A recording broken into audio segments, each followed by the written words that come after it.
উদযাপন পরিষদের সম্মানিত সভাপতি এবং সদর জগন্নাথ মন্দিরের সম্মানিত সভাপতি ভানুলাল দে দাদাকে সভাপতির আসন গ্রহণ করার জন্য বিনীত অনুরোধ জানাচ্ছি।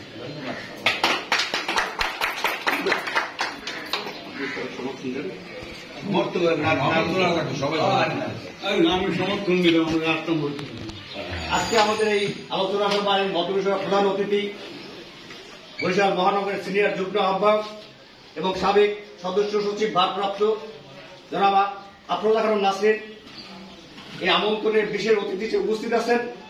এবং আজকের যে উদ্দেশ্য সেটা হচ্ছে যে আমরা যাহাতে 8 নম্বর ওয়ার্ডের পূজা নির্বিঘ্নে এবং শান্তিপূর্ণভাবে সমাপ্ত করতে পারি তার একটি আলোচনা কিভাবে সেটা সম্পন্ন হবে। সেখানে আপনারা যারা উপস্থিত আছেন সদস্য সভাপতি এবং কমিটির পর্ষদবৃন্দ তারা আপনাদের সুনির্দিষ্ট নির্দেশনা এবং আমাদের যতটুকু সহযোগিতা সেটা আমাদের প্রধান অতিথির মাধ্যমে আপনারা উপস্থাপন করবেন।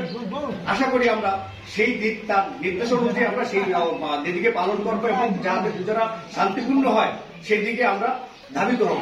এবং আপনাদের মাধ্যমে যদি কোনো কমিটি করা লাগে বা কোনো সহযোগিতা যেভাবে লাগে সার্বিক সেটা আপনারা দিক নির্দেশনা দিবেন, আমরা সেই অনুযায়ী আগানোর চেষ্টা করি। এখন আপনাদের সামনে পূজা উদযাপনের 8 নম্বর ওয়ার্ডের সংক্ষিপ্ত বক্তব্য রাখার জন্য আমি অনুরোধ করবো।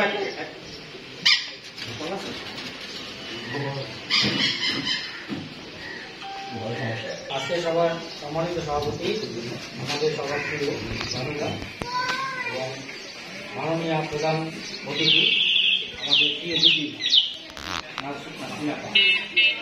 সবাইকে ধন্যবাদ দিয়ে আমাদের সামান্য বক্তব্য দিয়েছি।